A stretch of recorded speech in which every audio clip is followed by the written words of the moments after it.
אני רוצה לשאול אותך שאלה. אתה יכול להגיד לי מי היה האנליסט שיכול היה לכתוב את השורות האלה? ברבעון הראשון הרווחנו 1,000,000. בשני יצאנו מאוזנים. התחזית דרשה 3.4, הבוסים דרשו פיטורים. מי יכול היה לכתוב את זה? ממש אין לי מושג. בוא אני אגלה לך את הפתרון לשאלה הזאת. כתב את זה בחור בשם עמית שלו, והלחין את זה בחור בשם ארכדי דוכין, וככה זה נשמע כשזה הפך להיות שיר. אני בטוח שזה יפהפה. יום אחד, בהחלט. קרוב תמיד, המסכים צבעו באדום. יום אחד, תמיד זה מפחיד, להביט אל פי התהום. ודן יאחוז את ראשו בידיו, אין מצב אלוהים, אין מצב, כי עכשיו זה לא שנופל קצת השער. ארכדי דוכין, שלום לך. שלום, ערב. ניסיתי לחשוב מה זה וחשבתי שזאת שירה דוקומנטרית, אתה ממש שר על המצב. כן, והשיר הזה נכתב לצערי לפני שנה אפילו, ואנחנו פשוט הוצאנו אותו עכשיו.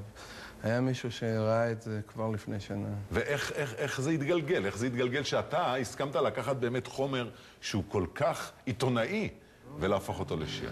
אני לא באמת מבין בקבלה אני גם לא הכי מבין בכלכלה.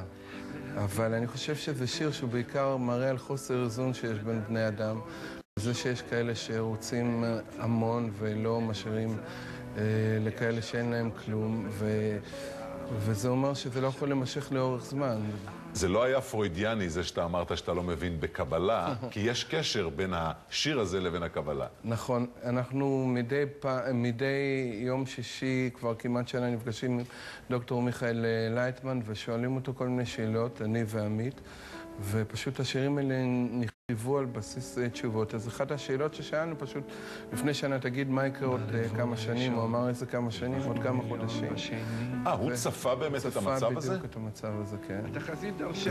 ולא כמיסטיקן, אלא כבן אדם שפשוט מבין באנושות, בזה שבאמת הוא אומר שאף אחד לא יכול להיות מאושר אם כולם לא מאושרים. זה בלי ספק נכון. אז אתה מה, מתחזק? לא, אני חושב שקבלה בשבילי זה באמת מהמקום הזה של אנשים שמחפשים שפשוט יהיה להם יותר טוב, ששואלים שאלה בשביל מה אני פה, מה אני עושה פה, למה אני עושה מוזיקה, בשביל מה אני חי. רק מהמקום הזה. זה בלי ספק, ואתה יודע מה, אני חושב שכדאי שנשמע לסיום עוד קצת מתוך השיר הנפלא הזה. יום אחד. אין מצב, כי עכשיו זה לא שנופל קצת השער, עכשיו מדובר על רעב. חליפה חדשה עם פסים, תופרים קומבינה בקיר, העולם כבר קטן, השווקים... יום אחד. ארכדי דוכין, תודה רבה, בהצלחה. תודה רבה.